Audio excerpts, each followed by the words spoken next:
구독과 좋아요, 그리고 영상 제작하고 분석하는데 슈퍼생스는 큰 도움이 됩니다. 최종 선택은 각자의 판단 기준에 맞게 활용해주세요. 여러분, 이런 상상 한번 해볼까요?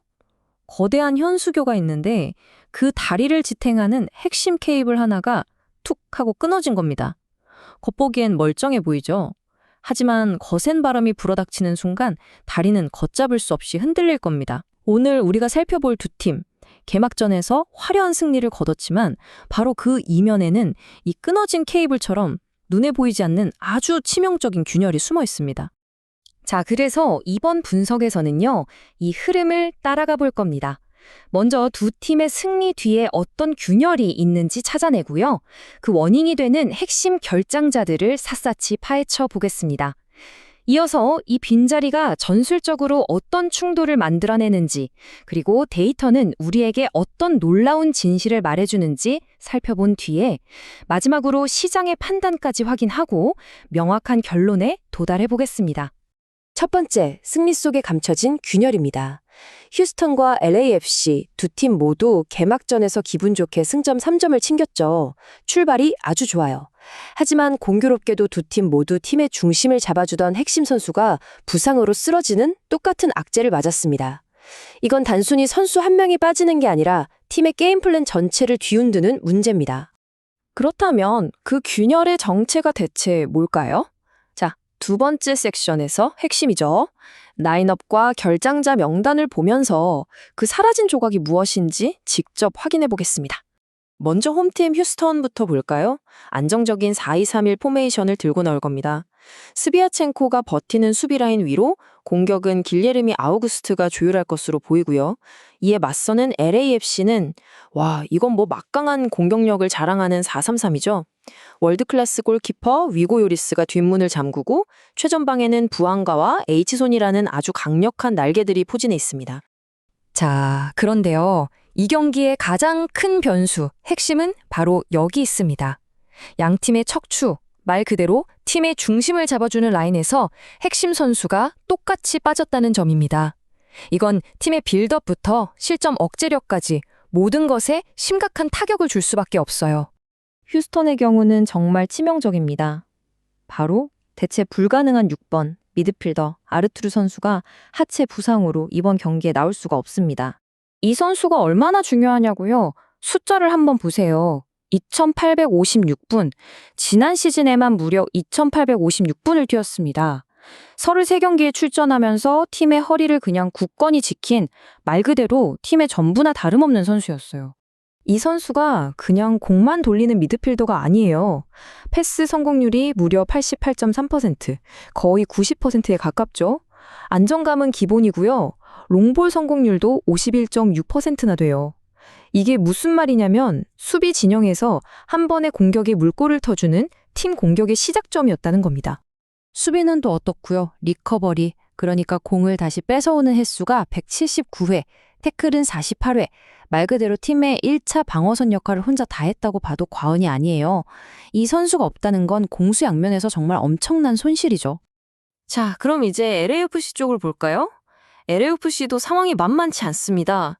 수비의 리더 에런 롱이 다리 부상으로 빠집니다. 이 선수도 숫자가 모든 걸 말해줍니다. 지난 시즌에요. 팀에서 가장 많은 클리어링 130회, 인터셉트 41회, 태클 34회. 그냥 공만 뻔뻔 걷어내는 수비수가 아니라는 거죠. 위험을 미리 읽고 딱 끊어주는 그야말로 수비의 사령관이었습니다. 특히 이 선수가 없으면 공중볼 다툼에서 치명적인 약점이 생길 수밖에 없어요. 자, 그럼 이런 핵심 선수들의 부재가 경기장 위에서 어떤 그림을 만들어낼까요? 세 번째 파트, 전술적 미스매치를 살펴보겠습니다. LAFC의 가장 무서운 무기는 바로 이겁니다. 폭발적인 다이렉트 트랜지션. 쉽게 말해서 순식간에 수비에서 공격으로 전환하는 그 속도죠. 지난 인터 마이애미전 보셨나요? 점유율은 34.5%밖에 안 됐는데 슈팅은 무려 16개나 쏟아부었어요. 이게 바로 LAFC의 무서운 스타일입니다. 바로 이 지점에서 휴스턴의 약점이 노출됩니다. 아까 말씀드렸던 휴스턴의 심장, 아르투르가 없잖아요? 그럼 센터백 바로 앞 공간, 축구에서 제일 위험하다는 14번 구역이 그냥 텅 비어버리는 거예요. H손이나 부안가처럼 발빠른 선수들이 이 공간으로 파고든다? 이건 휴스턴 수비 입장에서는 정말 막기 힘들어지는 거죠. 하지만 휴스턴도 그냥 당하고만 있진 않겠죠. 그들에게도 비장의 무기가 있습니다. 바로 세트피스예요.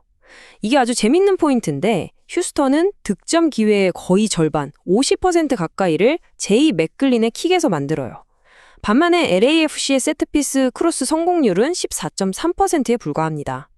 이 차이가 변수를 만들 수 있겠죠. 자, 이제 네 번째 파트입니다. 데이터가 보여주는 더 깊은 진실. 단순히 스코어보드에 나타나지 않는 숫자들을 들여다볼 시간입니다. LAFC 수비, 사실 여기엔 좀 위험한 착시가 숨어 있어요. 개막전에서 클린시트, 무실점 승리를 거뒀잖아요. 그런데 이들의 기대 실점, 즉 XGA 수치를 보면 무려 3.7입니다. 이게 무슨 뜻이냐면 경기 내용을 뜯어보면 통계적으로 3골에서 4골은 먹혔어야 정상일 만큼 위험한 장면을 많이 내줬다는 거예요. 그럼 어떻게 무실점을 했냐고요? 바로 단 한 사람, 골키퍼 위고 요리스 덕분입니다. 정말 신들린 선방을 보여줬어요. 3번의 결정적인 세이브를 포함해서 방어율 100%. 반면 휴스턴의 조나단 본드 키퍼도 좋은 선수지만 이런 결정적인 한 방을 막아내는 능력에서는 통계적으로 요리스가 한 수 위인 게 사실입니다. 그리고 경기를 보다 보면 특히 주목해야 할 시간대가 있습니다. LAFC는요, 상대 수비수들 체력이 뚝 떨어지는 경기 막판 15분, 그러니까 75분 이후에 유독 강한 모습을 보여요. 이때가 바로 LAFC가 경기를 끝내버리는 처형 시간이라고 할 수 있죠. 마지막 변수가 하나 더 남아 있습니다. 바로 주심이죠. 존 프리먼 주심은요, 경기당 평균 파울을 24.48번이나 부는 굉장히 깐깐한 스타일이에요. 잦은 휘슬은 LAFC의 빠른 역습 흐름을 끊을 수도 있고요. 반대로 세트피스가 강한 휴스턴에게는 오히려 더 많은 기회를 주는 정말 예상치 못한 조커가 될 수도 있습니다. 자, 이제 정말 마지막 조각을 맞춰볼 시간입니다. 5번째, 시장은 이 경기를 어떻게 보고 있을까요? 스마트머니의 흐름을 따라가 보겠습니다. 처음에 시장이 열렸을 때 LAFC의 승리 확률은 약 48.7%였습니다. 그런데 지금은 52.4%까지 올라갔어요. 이 변화가 뭘 의미할까요? 바로 스마트머니라고 불리는 전문 베터들이 휴스턴의 아르투르 결장이 승패를 가를 결정적인 요인이라고 보고 LAFC 쪽으로 움직이고 있다는 강력한 신호입니다. 최종 결론입니다. 전반전은 아마 팽팽할 겁니다. 하지만 한 시즌 2,800분 이상을 책임지던 아르투르의 공백은 결국 후반전에 드러날 수밖에 없어요. 휴스턴 중원이 무너지면서 넓어진 공간을 LAFC의 막강한 공격진이 공략하면서 결국 화력전에서 우위를 점할 가능성이 매우 높습니다.